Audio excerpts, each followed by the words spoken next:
말씀 에베소서 5장 22절에서 33절까지 말씀입니다.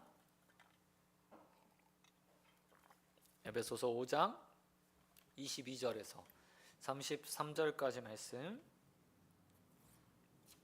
다 찾으신 줄 알고 한 절씩 교독하도록 하겠습니다. 아내들이여 자기 남편에게 복종하기를 주께 하듯 하라. 이는 남편이 아내의 머리됨이 그리스도께서 교회의 머리됨과 같음이니 그가 바로 몸의 구주이시라. 그러므로 교회가 그리스도에게 하듯 아내들도 범사에 자기 남편에게 복종할지니라. 남편들아 아내 사랑하기를 그리스도께서 교회를 사랑하시고 그 교회를 위하여 자신을 주심같이 하라. 이는 곧 물로 씻어 말씀으로 깨끗하게 하사 거룩하게 하시고 자기 앞에 영광스러운 교회로 세우사 티나 주름 잡힌 것이나 이런 것들이 없이 거룩하고 흠이 없게 하려 하심이라. 이와 같이 남편들도 자기 아내 사랑하기를 자기 자신과 같이 할지니 자기 아내를 사랑하는 자는 자기를 사랑하는 것이라. 누구든지 언제나 자기 육체를 미워하지 않고 오직 양육하여 보호하기를 그리스도께서 교회에게 함과 같이 하나니. 우리는 그 몸의 지체임이라. 그러므로 사람이 부모를 떠나 그의 아내와 합하여 그 둘이 한 육체가 될지니. 이 비밀이 크도다. 나는 그리스도와 교회에 대하여 말하노라. 그러나 너희도 각각 자기의 아내 사랑하기를 자신같이 하고 아내도 자기 남편을 존경하라. 아멘. 아멘. 오늘 말씀 가지고 피차 복종하라라는 제목으로 말씀 같이 나누겠습니다. 사도 바울은 오늘 본문 이후에 성도의 삶의 일상의 문제들을 다루고 있습니다. 특별하게 당시 사회 문화 가운데서 가족을 중심으로 해서 가족 준칙, 가족의 규칙 이런 것들을 다룬다고 보면 될 것 같습니다. 오늘 본문에서는 아내와 남편, 그리고 다음 6장에서는 자녀와 부모의 관계, 그리고 그 다음에 종과 상전과의 관계에 대해서 이야기합니다. 이 모든 것이요 한 집안에서 일어나는 관계 속에서 설정되어서 또 어떻게 그들이 서로 섬기고 또 사랑해야 되는지에 관한 이야기들을 들려주고 있습니다. 오늘 본문에서 보면 가정의 가장 기초가 되는 남편과 아내에 관한 이야기들이 기록되어 있습니다. 먼저 22절에서 보면 바울은 아내들에게 자기 남편에게 복종할 것을 권면하고 있는 것을 보게 됩니다. 또한 바울이 이 복종의 모습이 하나님께 하듯 주께 하듯 하는 복종이어야 된다고 이야기하고 있습니다. 이런 바울의 권면은 현대사회의 모습에 분명한 차이를 보여주고 있습니다. 아내가 남편에게 복종한다 라는 말들을 요즘 하면 어쩌면 돌맞을지도 모릅니다. 비난받을 수 있는 말일지 모르겠습니다. 그러나 당시의 일반적인 가정생활 그리고 사회 문화 가운데서 있었던 당시의 상황들을 생각하면 이런 말들이 크게 사람들의 마음이나 또 상황들에 대해서 이렇게 벗어나는 말들은 아닙니다.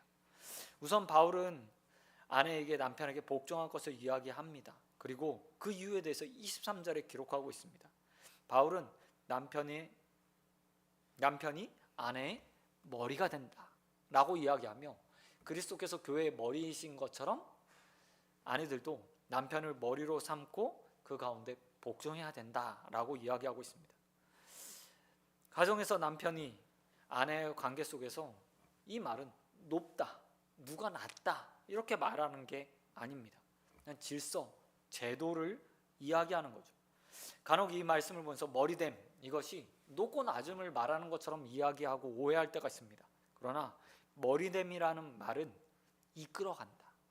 이끌어간다라는 의미가 있는 거예요. 앞에 말씀드렸듯이 가부장적 사회에서 남자의 결정들이 그 가운데 그 가정의 방향성 그리고 생활 또 이사나 그 다음 다른 문제들을 다 이끌어가는 시대였습니다. 그리고 그 남편의 말에 자연스럽게 모든 사람들이 순종하고 복종하는 것들이 맞는 사회라고 여겨지는 사회였죠. 그럼에도 불구하고 이게 부부 생활을 해보면 알지만 또 가족에서 어떤 사람이 영적 가장으로 이끌어갈 때 그냥 단순히 부부관계 아니라 영적 가장으로 이끌어갈 때 분쟁과 다툼, 자기 주장들이 나타나게 되어 있죠. 이때 사도 바울이 이야기하고 있는 겁니다. 한 사람의 지도자의 남편으로서, 그리고 가정의 머리로서 그 이끌어가는 사람들에게 온전하게 복종하고 순종할 수 있는 마음을 가져야 된다고 이야기하고 있는 거죠. 그리고 어떤 마음으로 복종해야 된다고 이야기합니까? 앞에 말했듯이 주님께서 주님의 말씀을 따라 이끌림 받는 것처럼 그렇게 복종할 것을 명령하고 있다는 겁니다. 이 바울은 25절에서 뿐만 아니라 남편에게도 권면을 주고 있습니다. 그러면 바울은 남편들에게 아내 사랑하기를 그리스도께서 교회를 사랑하는 것 같이 또한 사랑해야 된다라고 이야기합니다. 여러분, 그리스도께서 교회를 어떻게 사랑했는지에 대해서도 또한 바울은 25절에서 이야기하고 있어요. 뭐라고 이야기하면 이렇게 이야기합니다. 그리스도께서 교회를 사랑하셨다. 근데 그 교회를 사랑하실 때 자기를 내어주심으로 라고 말하며 사랑해야 된다라고 이야기하고 있다는 거예요. 남편은 단순히 그냥 아내를 이끌어가는 존재가 아니라 뭐 하는 존재예요? 사랑해야 되는 존재라고 이야기하고 있다는 겁니다. 놀라운 것은 당시의 문화에서 그들이 사용하고 있는 언어, 헬라어에 보면 다양한 의미에서 사랑이라는 단어를 사용했습니다. 여러분 잘 알고 계시죠? 헬라어에 사랑이라는 단어가 한 3가지 정도 통상적으로 있다고들 많이 들어보셨을 겁니다. 우리가 알고 있는 아가페, 그다음에 에로스, 그다음에 필레오라는 단어입니다.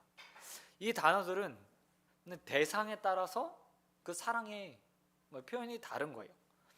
일반적으로 아시다시피 아가페는 하나님의 사랑을 나타낼 때, 신적 사랑 이야기할 때, 에로스는 연인과의 관계 속에서 남녀의 사랑을 이야기하는 단어로 알고 있고요. 필라우라는 단어들은 우정이라는 단어로 더 많이 쓰이고 친구 간에 이렇게 오가는 사랑들을 이야기할 때 사용되는 단어라고 알고 계실 겁니다. 그런데 실제로 이렇게 사랑이라는 단어가 3개의 단어가 분명하게 이렇게 나누어져 사용되는 것은요, 성경이 기록된 당시는 아니었어요. 훨씬 뒤에 1세기나 지난 100년이 지난 후에 문헌에서 그렇게 단어들이 나누어서 사용이 됩니다.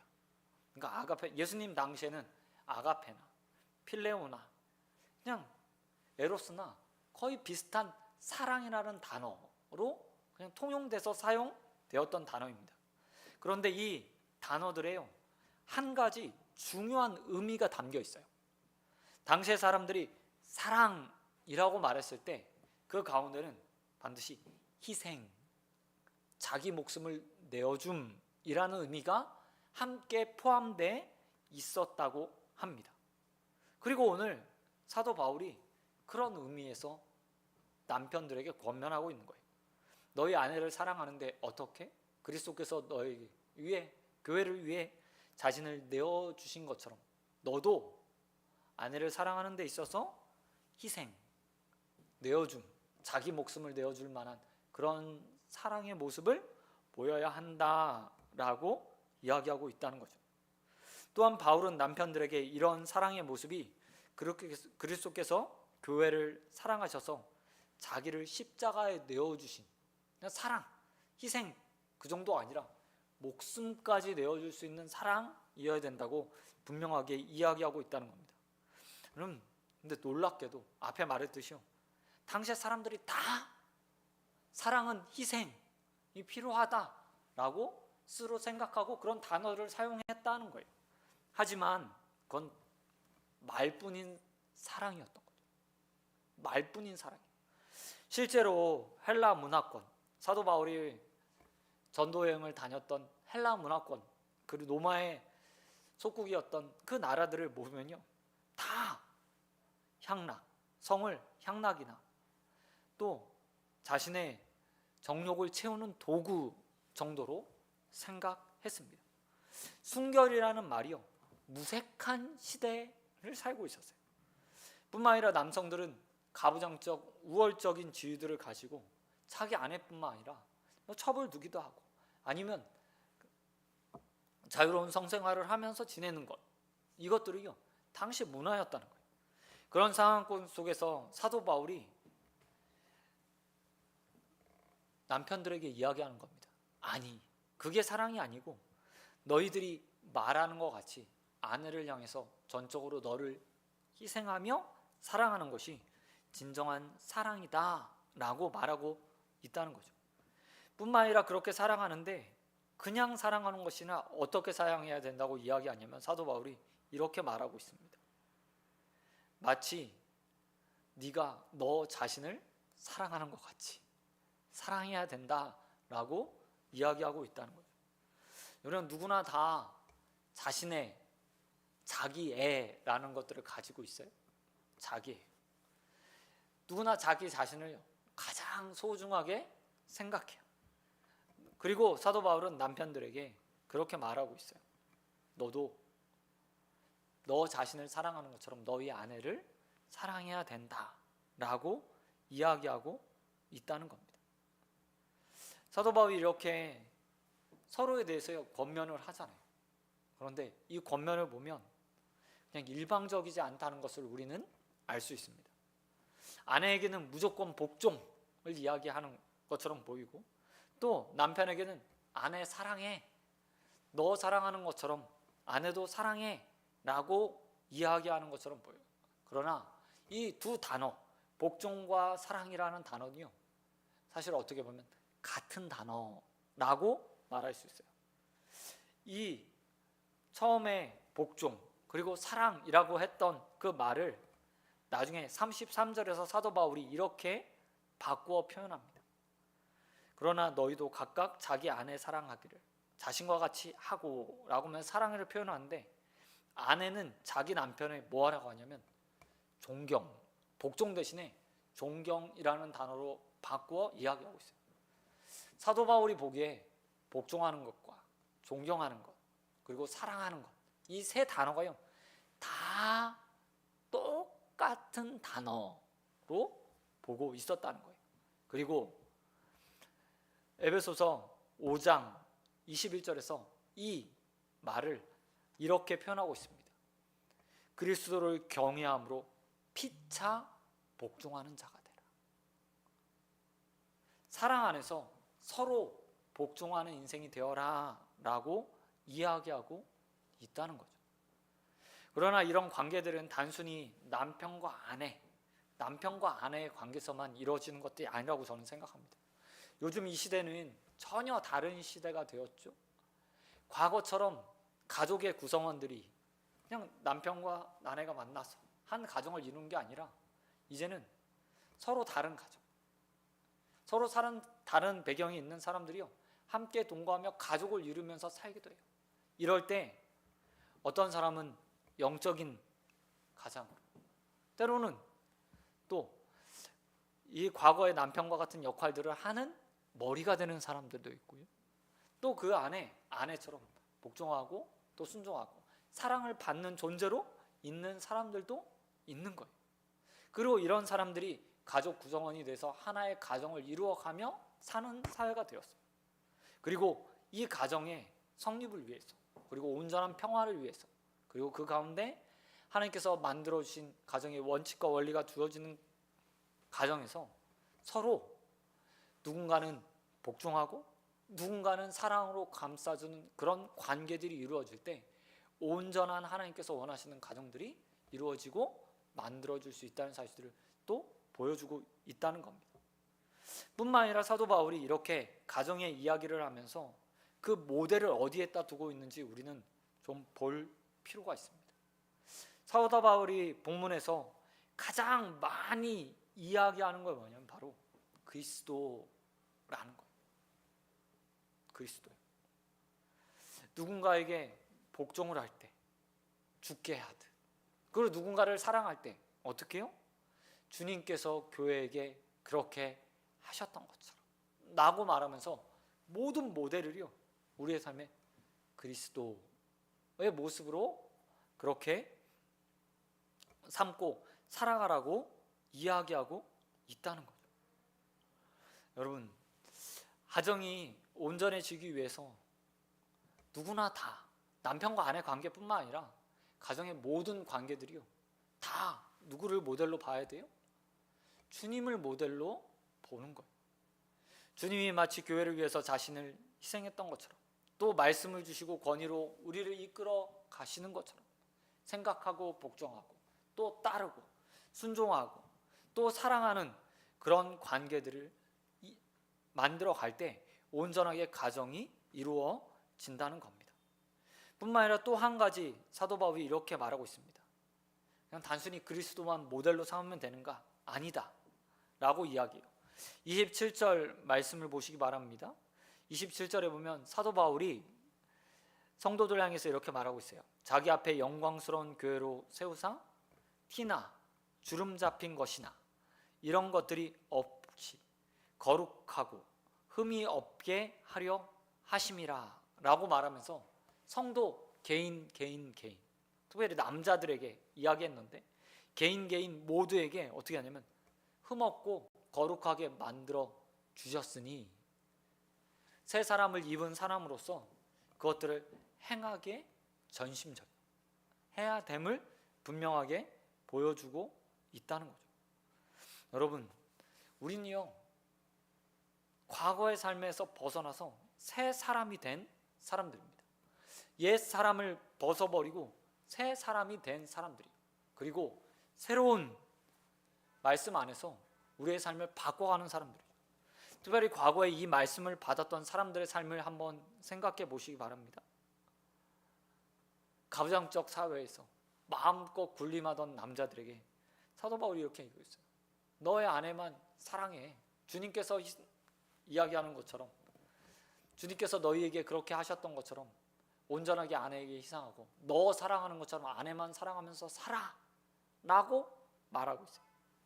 뿐만 아니라 남편에게 어쩔 수 없이 그냥 끌려가던 인생을 사는 사람들에게 너 주께 복종하다 감사의 마음으로 또 구원받은 자로서 당연히 복종해야 된다고 생각하고 복종해야 되는 것처럼 그렇게 살아 라고 이야기하고 있는 거예요. 이게 어떻게 가능하죠? 통념과 문화 그리고 모든 것들을 깨고요 새로운 인생을 살라고 이야기하는 거예요. 근데 사도 바울이 그렇게 새로운 인생을 살아가는 자들에게 이렇게 말하고 있어요. 이미 너희는 흠없다. 주름 잡힌 것이 없다. 하나님께서 그렇게 만들어 주셨다. 그러니 이제 주님을 닮아서 거룩하게 행할 수 있으니 그와 같은 삶을 살아가도록 해라 라고 권면하고 있다는 거예요. 그리고 우리에게도 저는 마찬가지 말씀을 주신다고 생각을 합니다. 과거의 삶들을 다 벗어버리고 새로운 말씀이 주어졌어요. 그리고 이제 사회가 어떻게 말하든 상관없이 주님께서 우리에게 말씀하신 것을 따라서 그 방식에 따라서 삶의 사랑의 관계도 가정의 관계도 남편과 아내의 관계도 다 그 말씀을 따라 살아가야 되는 거죠. 그리고 그것이 하나님 그리스도 안에서 구원받는 자들의 당연한 의무라는 겁니다. 뿐만 아니라 우리가 이렇게 살아가야 되는 또 다른 이유가 있는데 그것은 바로 30절에 나와 있어요. 그리스도께서 우리를 한 몸, 한 지체로 만들어 주셨기 때문이라는 겁니다. 남편과 아내가 부모를 떠나서 한 몸을 이루는 것, 그거는 너무나 당연한 것처럼 보이는 일이지만 결코 그렇지 않죠. 요즘 세대에 각자의 생각, 각자의 지갑, 각자의 생활 방식, 각자의 시간들을 얼마나 중요하게 여기는지 몰라요. 근데 오늘 사도 바울이 이렇게 이야기하고 있어요. 우리는 다 그리스도 안에서 한 몸이 되었다. 근데 이 한 지체, 한 몸이 이뤘다라고 얘기했을 때요, 단순히 남편과 아내뿐만을 얘기하는 게 아니에요. 교회 전체 안에서 한 몸 이룸을 이야기하고 있어요. 그리고 그렇게 성도가 교회 안에서 그리스도의 머리로 해서 한 지체를 이루는 것처럼 작은 교회인 가정에서도 똑같이 그렇게 한 몸을 이루어가는 자들이 되어야 된다고 이야기하고 있다는 거죠. 이런 한 몸을 이루는 것은 단순히 남편과 아내뿐만 아니라 온 가족 구성원들에게 주시는 말씀이라고 저는 생각합니다. 뒤에 보면 부모와 자녀, 그 다음에 종과 상전의 관계까지 다 이야기하거든요. 가족 구성원 전체에 대한 이야기를 해요. 그리고 그게 다 적용되는 거죠. 여러분, 제가 되게 좋아하는 수화 이야기가 있어요. 그 수화 이야기에 보면 5손가락이 서로 자신의 지체, 몸이 잠든 사이에 벌어지는 이야기에 대해서 이야기합니다. 이 이야기에 보면 제가 수화 배울 때 이렇게 잠깐 한 학기 대학교에서 배울 때요, 그 수화 선생님이 이야기를 해준 거예요. 사람이 잠이 들었어요.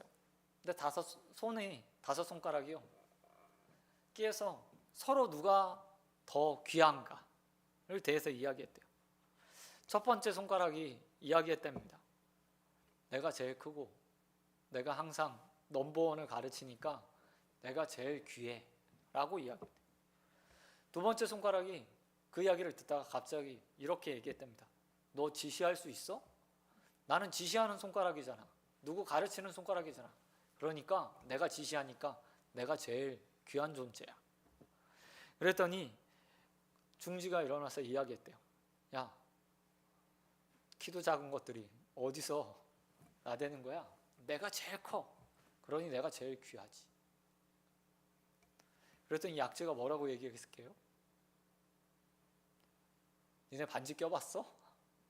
내가 제일 비싼 거 끼니까 내가 제일 귀해 라고 이야기한 거예요. 그러니까 마지막 새끼손가락이요 일어나서 이야기하는 거예요. 아무리 생각해도 자신은 첫 번째 손가락도 아니고 누구를 가르칠 수 있는 것도 아니고 키가 크지도 않고 그렇다고 많은 재물을 가지고 있지도 않아요. 한참 고민하다가 갑자기 약지가 이런 말을 했다고 합니다. 야, 니네 나 없으면 장애인이야. 한 몸 한 지체라는 것이 그런 거죠. 가정의 구성원들, 교회도 구성원들 하나하나가 모였을 때 온전한 몸을 이루잖아요. 그리스도 머리만 있으면 교회가 됩니까? 분명히 그리스도가 우리의 중심이고, 하지만 그 안에 성도들이, 지체들이 있어서 한 몸을, 교회라는 것이 온전하게 이루어져요. 가정도 마찬가지고, 부부가, 형제가, 자녀와 부모가, 당시의 상황에서는 종과 상전이 그렇게 하나의 구성원으로 모였어요. 지체를 이룬 거죠. 사도 바울이 이렇게 말하고 있어요. 가정 안에서 그렇게 서로 귀한 줄 알고 하나의 몸을 이루고 있다는 사실을 기억하며 살아야 된다고 이야기하고 있다는 겁니다. 그리고 이 모든 것을 한마디로 이렇게 표현하고 있죠. 앞에서 5장 21절에서 말한 것처럼 그리스도를 경외함으로, 그리스도를 본받아 그리스도와 같이 피차 복종하는 인생이 되라 라고 이야기하고 있다는 겁니다. 사랑하는 성도 여러분, 오늘 저와 여러분의 가정이 이와 같은 가정이 되길 소원드립니다. 모든 구성원들이 서로 피차 복종할 수 있는, 피차 사랑할 수 있는, 피차 존경할 수 있는, 피차 서로가 서로를 한 지체로 여기는 귀한 가정들을 만들어 가시고, 또 그 일에 저와 여러분이 온전하게 그리스도를 본받아 순종하는 인생들이 되어지길 우리 주님 예수 그리스도의 이름으로 축원드립니다. 아멘. 이 시간 기도하도록 하겠습니다. 하나님 아버지 감사합니다. 하나님, 주님께서 오늘 우리의 가정들을 돌아보게 하시면 너무나 감사드립니다. 아버지께서 귀한 가족들을 허락하시고 그 가운데 한 가정을 이루게 하시며 한 몸 한 지체가 되게 하신 주님 너무나 감사드립니다. 하나님, 그 가정이 서로 사랑하게 하시고 복종하게 하시고 존경하는 귀한 가정 될 수 있도록 은혜 베풀어 주시옵소서. 하나님 또한 그 안에서 피차 복종하기를 소원합니다. 그리고서 우리를 사랑하시고 한 몸 되게 하셨사오니 그 안에 주님을 닮아 서로 자신을 사랑하는 마음, 그리고 주님께서 우리에게 자신의 몸을 내어주신 것처럼 서로 사랑하게 하여 주시옵시고 그 가운데 아름다운 믿음의 공동체, 하나님의 나라, 귀한 가정 만들어 가는데 쓰임받는 자들 될 수 있도록 은혜 베풀어 주시옵소서. 너는 믿사하며 우리에게 귀한 가족 허락하신 우리 주님 예수 그리스도의 이름으로 기도드립니다. 아멘. 아멘.